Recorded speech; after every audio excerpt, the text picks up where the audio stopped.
As you look at some of the images from people who have autopsies from death due to myocarditis, I wonder if this is, yeah, here we go. This spike proteins are found in the cells of all human heart cells with spike proteins inside the muscles of these patients. Again, spike proteins are not supposed to be inside us at all. The people who had COVID didn't have spike proteins found in their cardiac tissues.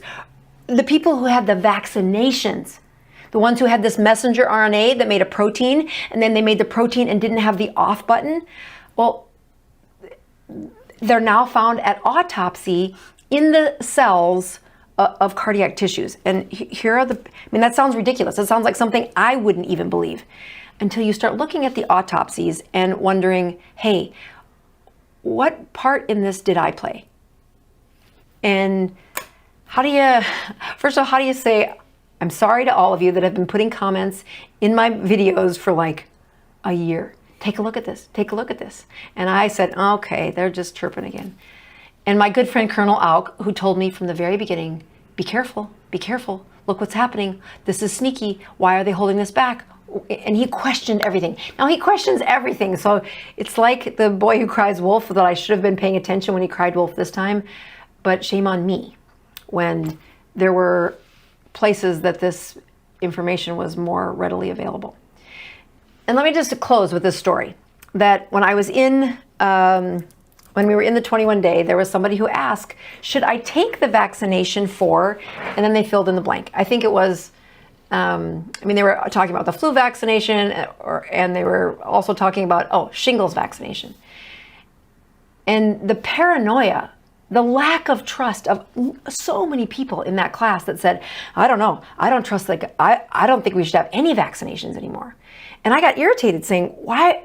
Again, I had not read this report, but in fairness, this report talks about a distrust that happens when your people who are supposed to be dedicated to scientific process, to standard rules for studying people and subjects that say, I volunteer to be in front of the line for this shot, and I will take the risk. And when you disobey, when you dishonor that trust, when you betray that trust, now they're saying, well, can I trust these other vaccinations? And I'm like, well, of course you can. And it's hard for me to say that without just saying, oh no, look at how long is it going to take before the world would trust, that I will trust what they're telling me. And then what was my part in it? How could have I been a little more, again, I had all of my kids vaccinated. I had all of the people I loved vaccinated. And when you look back and say, dang, look at what it did to especially the kids.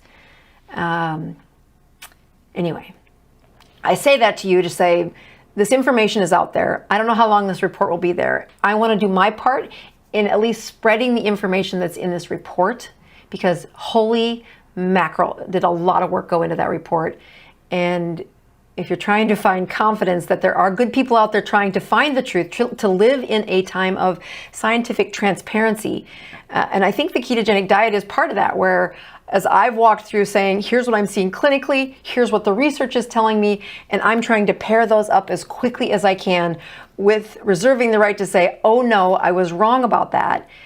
And when it comes to a place where I was wrong, I don't know that I get much worse than telling all the patients that I said, get the vaccination, get the vaccination, get the vaccination.